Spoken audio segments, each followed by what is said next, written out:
We start with the idea that we believe that housing is a human right, but then we recognize that it's not a human right within our society, it's a commodity. The decommodification of housing would be the ultimate goal, so that nobody is left on the streets, because everyone deserves safe, dignified roof.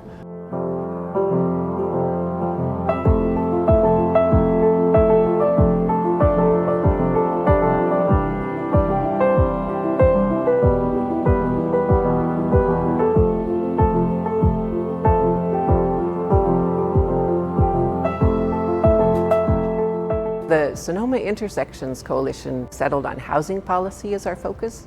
We divided the group up into 3 different work groups. We had housing policy, tenants union, and trauma-informed care. My role is essentially to collaborate within the community partnerships that we have to advance housing policy in Sonoma County that improves the lives of some of our more vulnerable residents, which tend to be tenants. We're always looking to collaborate in ways to affect change at the policy level. The way we build tenant power is through issues and actions campaigns, starting with apartment complexes, because that's where we're most likely to be able to organize neighbors with neighbors and push back against bad acting, abusive landlords. We've been able to successfully organize tenant associations in several apartment buildings throughout Sonoma County. They've been able to get some wins. They're not done fighting yet, but at the very least, they have a new sense of agency over their own housing that didn't exist before. Change is not going to happen unless they take action together. To me, that's the success that we're looking for. And then beyond that, the goal is to get those tenant associations to join the Sonoma County Tenants Union so that we have a strong, robust political vehicle for tenants in the county.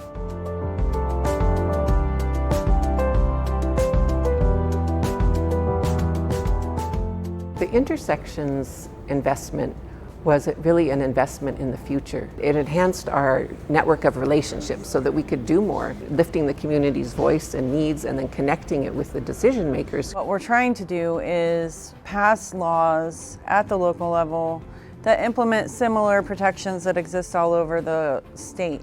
We got a just cause eviction ordinance passed in Petaluma last year. It was a 2-year campaign. North Bay Organizing Project and Tenants Union were a huge part of that campaign. We campaigned together. Even that tenant protection ordinance is in Petaluma, second largest city in the county. Post redistricting, we're still fighting to keep it. As part of the Intersections Coalition, Hannah brought together nonprofits and social service agencies that were working to support those who are housing unstable or who are homeless, provide them with training around trauma-informed care. We gave them the kind of brass tacks, this is what you need to do to take care of yourself. 2 really monumental things happened. COVID started, and the fires in Sonoma County.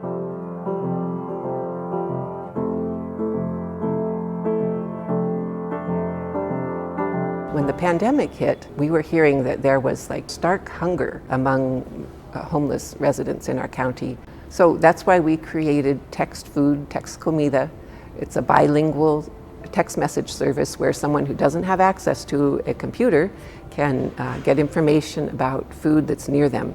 It's just not okay that people are hungry, where there's so much food, such an abundance of food. The food bank does a great job helping distribute it with that mission to get food to people who need it. It's my hope that progressives can let go of this idea that renters and mom and pop landlords are at the same risk. It's not fair, and it's actually making our work a lot harder to create equity. In Sonoma County, these same trends that bear out nationally exist here, so you can't ignore it. We need to do something about it. Why does a certain neighborhood in Santa Rosa have a 60% higher eviction rate than another neighborhood in Santa Rosa? And if we had a rental registry, we could look at where all the rentals are, where the disparities break down at even a more precise level, but by race or by gender, by age. I'm really grateful for the work of St. Joseph Health and the Prevention Institute and not only the support that they afforded us, but the flexibility to be responsive in real time to our community.